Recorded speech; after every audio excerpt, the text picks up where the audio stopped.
everybody doing?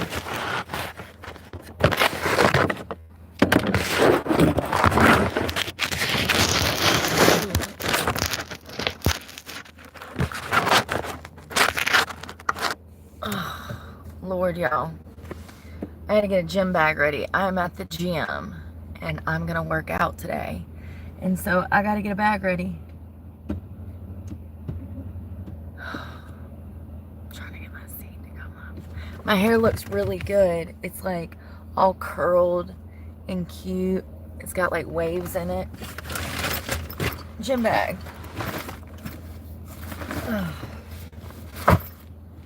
Bonnet. Y'all, I slept so good. Oh, I got up early. Oh. I'm gonna drink some protein before I go in because I haven't eaten. And I don't know why, but I ate that pizza last night and now I'm not hungry at all. Pizza was good. I ate 1.5 slices.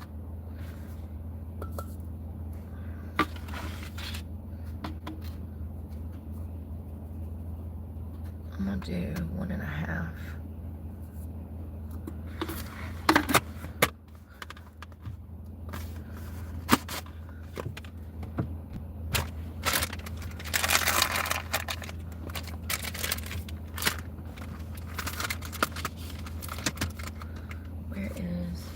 So I did 1.5.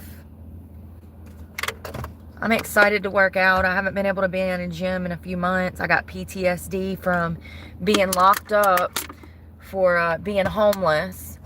When you live out of a car, you're going to have a target on your back. People are going to assume the worst in you because they're living the worst themselves.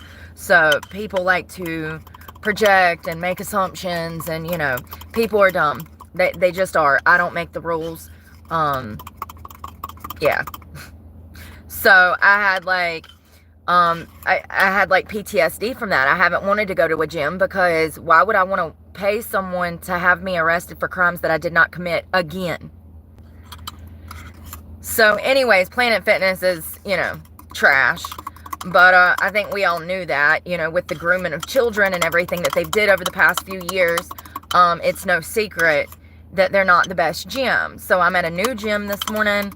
I'm going to give this a shot. I'm not signing up right now. We're going to try, we're going to do a trial to see how it is, to see if it's a good fit for me, to see if they even have the equipment that I actually need for the level of weightlifting that I'm at. So we'll see.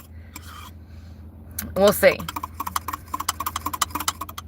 This is Fruit Loops. It's supposed to taste like Fruit Loop water. Or Fruit Loop milk. Fruit Loop water. You knew what I meant.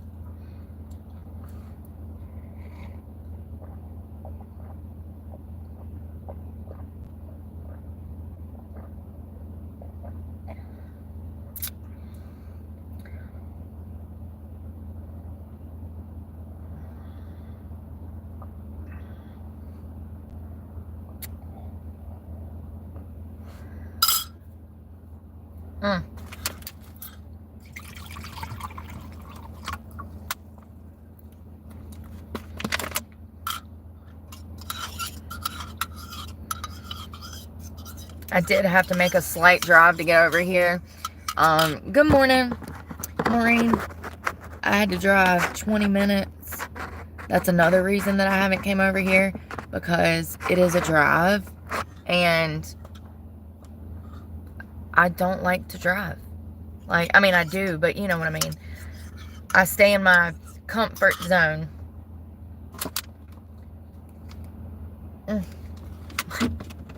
It was a nice thought. I gotta get this gym bag packed, and I wish I could set up more, but... Hey, there we go.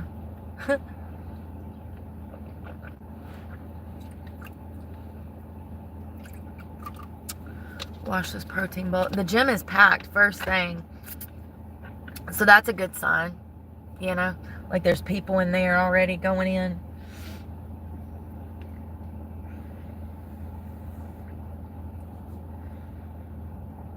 Y'all, I passed out super early. I don't even know what time it was. I gotta get shoes on and everything. Ugh.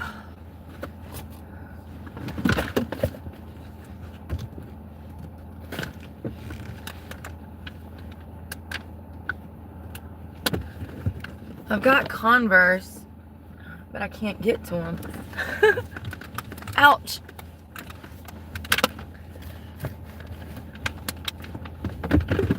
Converse. Oh.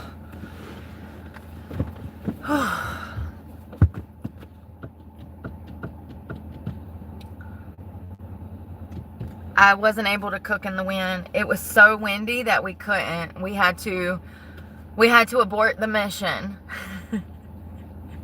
I ended up eating chicken on bread with some tomatoes, and like the wind was literally beating the heck out of me. I looked like a tumbleweed out there in the wind. My hair was just engulfed around my head. My whole head looked like a tumbleweed. 20 something mile an hour winds. It was intense. So I didn't cook. But after I ate the leftover chicken, I went to the racetrack down the road. They have good pizza. It's a gas station. And they have a pizza bar, amongst other things. They sell like empanadas. They sell those like, what are those called? Like taquitos or something? I don't know, y'all. They sell all kinds of stuff, but I got 2 slices of pizza as well, and I ate most of that last night. I woke up this morning, I went to go use the restroom. I threw the leftover pizza away. I got me a coffee.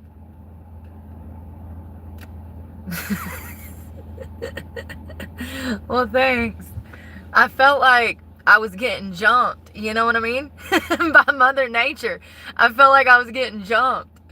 And I have sensory issues, and I don't know if anybody else is like that. Does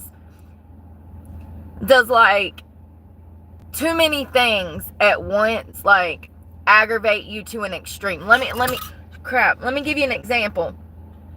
Let's say it's super windy, your pants are too big, your pants legs have gotten wet, so your pants are sopping around and falling down off your waist, and then you got the wind beating the hell out of you. I'm just saying that I be going through stuff like that on a daily basis, and it sets me off. I'm like, it's too much, God, I can't handle it. I got too many struggles at once. It's too much. These shoulders cannot bear this load, Jesus. Seriously. It's too much sometimes, and I don't know how to put it into words other than that. That's exactly, like, that's a great example. And maybe, like, you got your hands full at the same time with a bunch of groceries. Your pants are falling down. They're soppy wet. Your socks done got wet. You got water in your Crocs. The wind's blowing your hair around. It's trying to damn use you as a tumbleweed, and then you're trying to carry groceries all at the same time. Sometimes it's rough living out of a cart, because I go through situations like that on the daily where it's just like, it's usually my hair, okay? If I'm being honest, it's my hair. It gets in my ear. It goes up my nose. It's tickling my eyes. I can't see. It's usually my hair. The wind and the climate turn me into Cousin It, and my hair just, so I be getting annoyed with the smallest stuff, but I'm trying to explain it to the best of my ability why I get like that. That's why they thought I was autistic, because I would have meltdowns over it. I've always been that way, but I'm not autistic, so I'm just a woman with bad attitude. There's no excuse. There's no mental health condition. Darn it. I wish I could be like, I'm bipolar. I wish I could. Oh, God. Let me pour this out.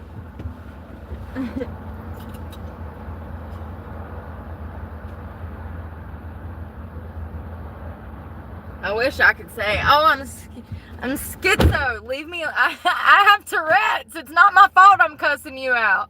I wish. That would be great.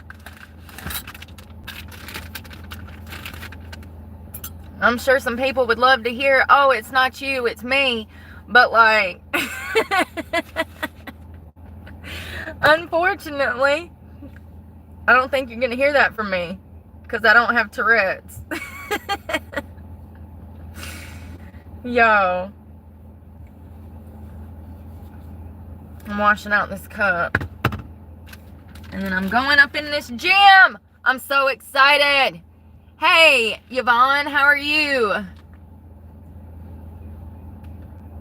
Thank you, Xavier. I try. I really do try. Listen, y'all know something I was thinking about? Jesus. I was thinking about Jesus this morning. And y'all know how I said yesterday that Satan runs the earth? I bet there was a lot of people like, what is she talking about? She's crazy. Actually, in the Word, God actually says that Satan runs the earth. And matter of fact, not only does he say that, I've been doing some reading this morning. I found some wild stuff in the Bible, y'all. I was like, what? No. Oh, listen, the Bible I was taught said, you know, I was raised Southern Baptist, and we were taught to love each other like our family. We were raised to value family, but on the surface level. It was like for looks. It was for looks. It wasn't like an actual family. There was no attentiveness, love, affection, any of that in the home. It was like we have to look like a good family from the outside. And my family used church to do that. And so we were taught to love each other. And I agree. We're all brothers and sisters, and we should love each other. But there's a lot of other stuff that my family left out. And I found it this morning, and I find it interesting. So apparently, Jesus said, the Bible, Matthew 10:36 says, and a person's, hold on. I'm getting ahead of myself.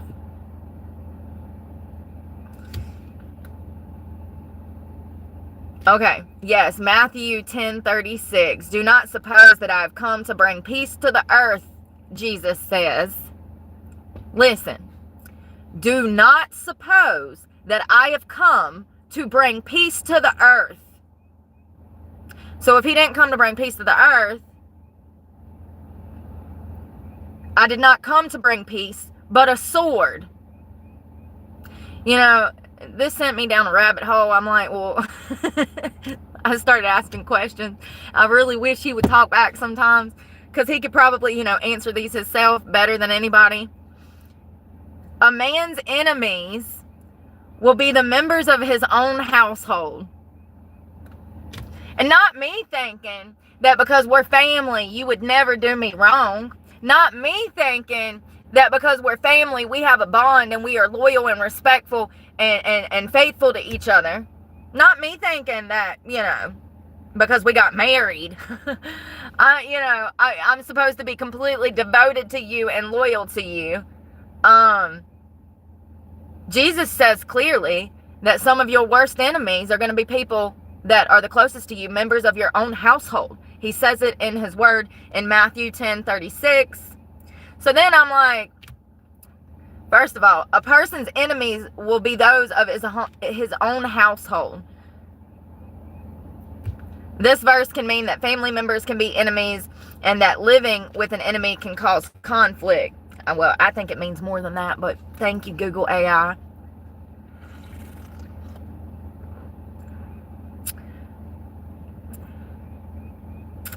In the cultural context of the time, the family was a central part of a person's identity and social structure.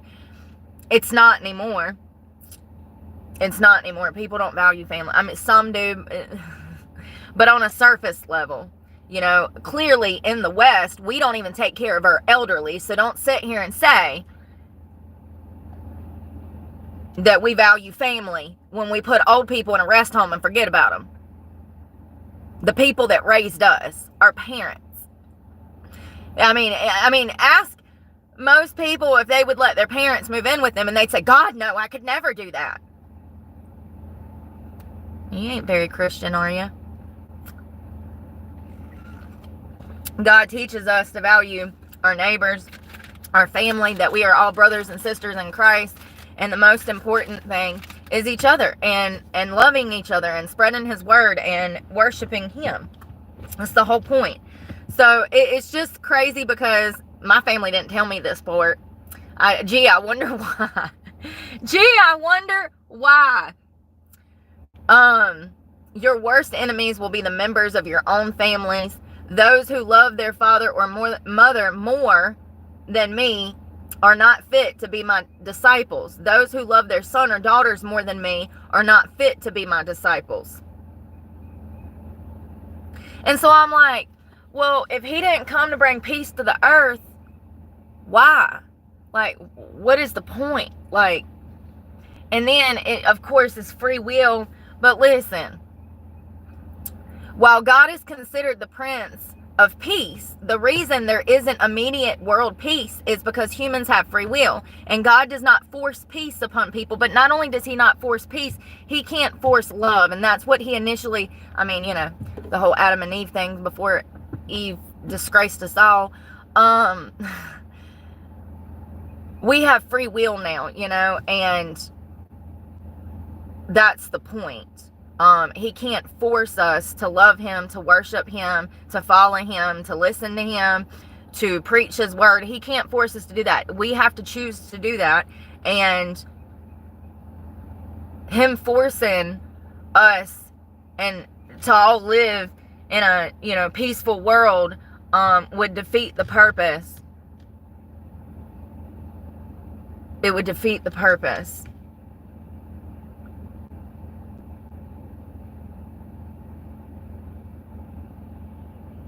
And again, in Matthew 10:34, he says, I have not come to bring peace, but a sword. So when I say that Satan rules the earth, I mean literally. God is not out here guiding anything. Yes, God can work miracles in your life. God is here for you. He hears you. He knows your heart. Absolutely. But while we are trapped in this hellhole on earth, Satan is running it.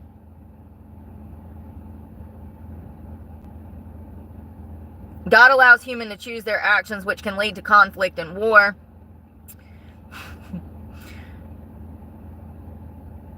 So, once again, he wants to enable them to choose and love and serve him freely, making their relationship with God genuine and meaningful, even though it allows for the possibility of choosing evil. Essentially, free will is considered necessary for true love, goodness, and moral responsibility. It's like AI. Imagine a robot that's just programmed to do things. It's soulless. It doesn't have free will. I feel like free will adds to your soul. It gives, I don't know. I don't know what I'm trying to say right now, but like, without free will, we would just be automated bots. You know what I mean? Or you know what I mean? We would just be in an actual simulation. You know what I mean? Like, without free will. Without the choice to make choices. This is what I found interesting. I really love this. A forced love is not true love. So true. So God gave humans the ability to choose to love him, making their devotion more significant. Free will allows humans to make choices between good and evil, thus developing their own moral character.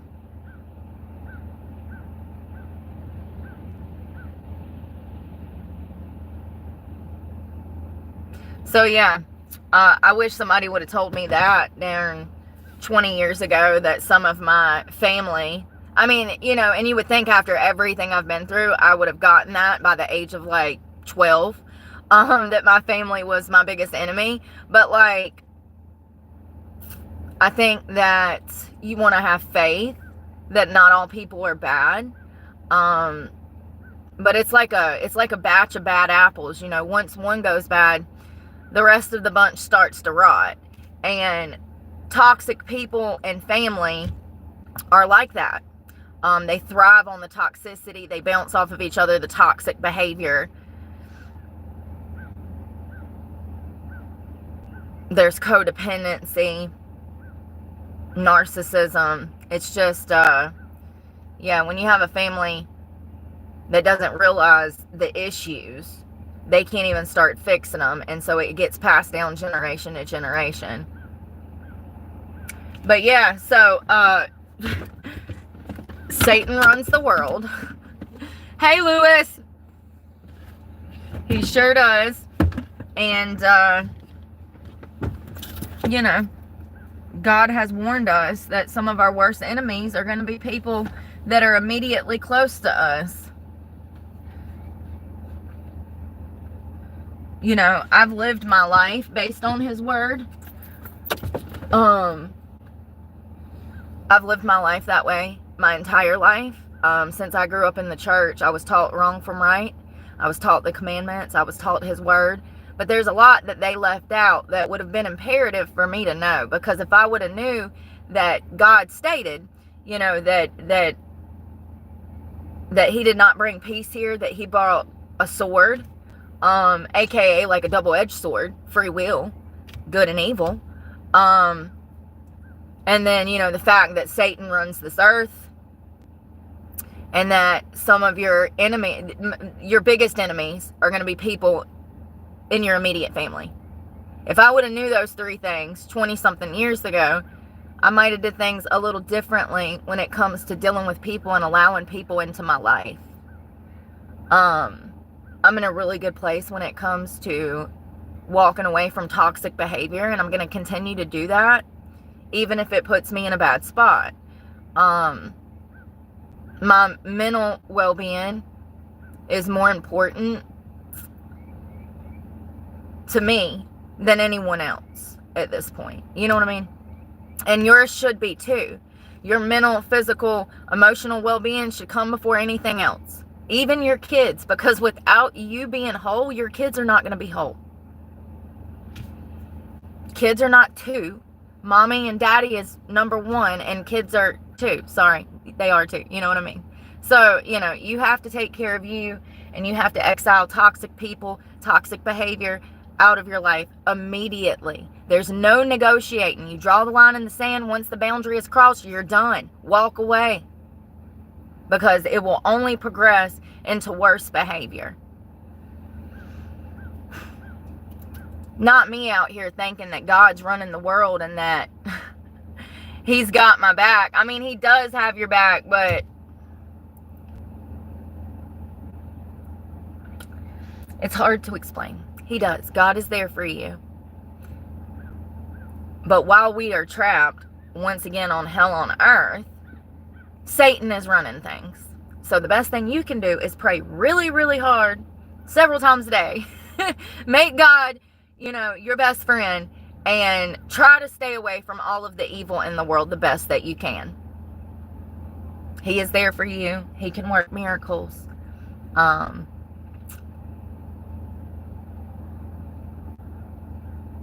But the world is being ruled by evil people. It's ruled by evil people. It's being ran by evil people. And the evil, I swear, it's like amplified over the past just like 4 or 5 years.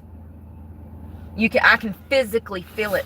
I don't even know how to explain it. I can physically feel the evil radiating off of people and things. People, places, and things. It's crazy. It's really scary, actually, you know. But God is here, and whatever his plan is his plan. And he knows more than anybody that I'm ready to get home and meet him. I just really wish that the church that I grew up in would have been honest about the Bible and not use the Bible to teach what they wanted to teach. It's almost like a lot of the Bible that is true was left out of my childhood. And, you know, I've been reading a lot this week, and it's crazy the stuff that I'm discovering, because this is not what I grew up learning in church. Yeah, the morals, values, and principles were there, but there was a lot of stuff that was left out that is imperative to knowing the full picture of Christianity, God's word, and our purpose. You need to know all of it, not just bits and pieces. And I feel like the church that I grew up in gave me bits and pieces of his word. It was more to gear me in a specific direction rather than teach me his word. Does that make any sense? It's like they taught us what they wanted us to know, but they left out stuff that we needed to know, but they didn't want us to know that, because then we might feel some different way about Christianity, or have questions,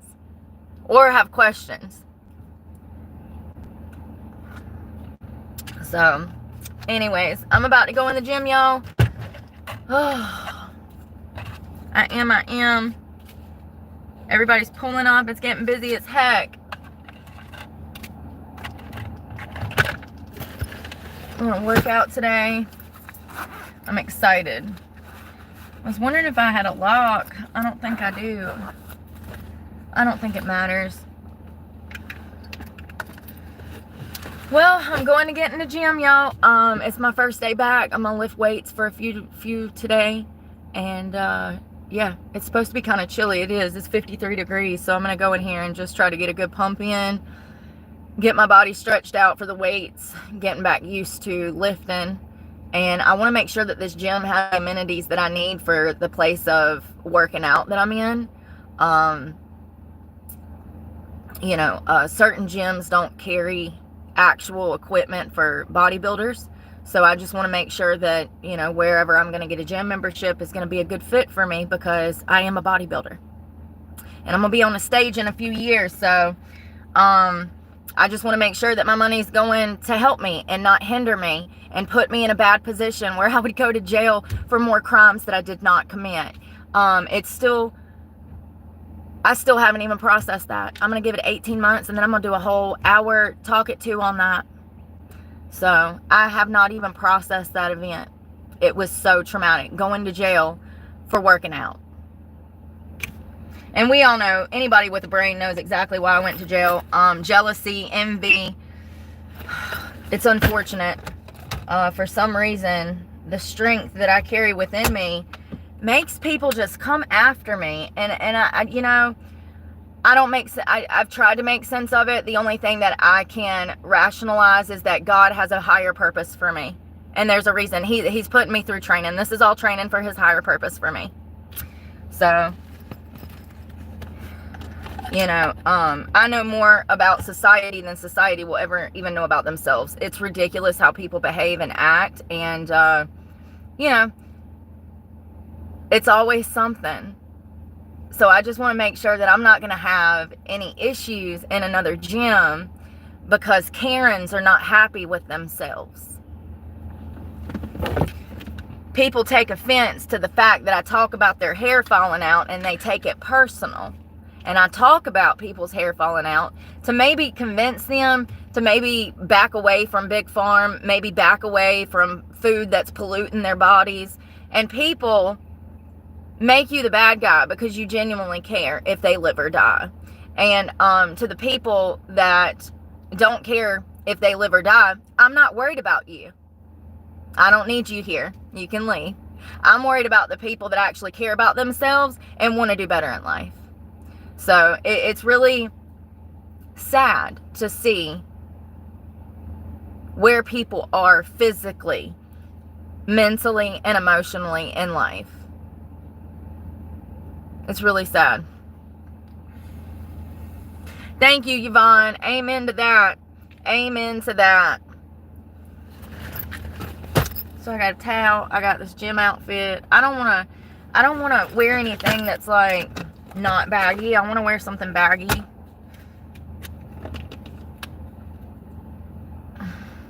Deodorant. I don't want to stink up the gym. Be like, the new girl stinks. Oh, Lord.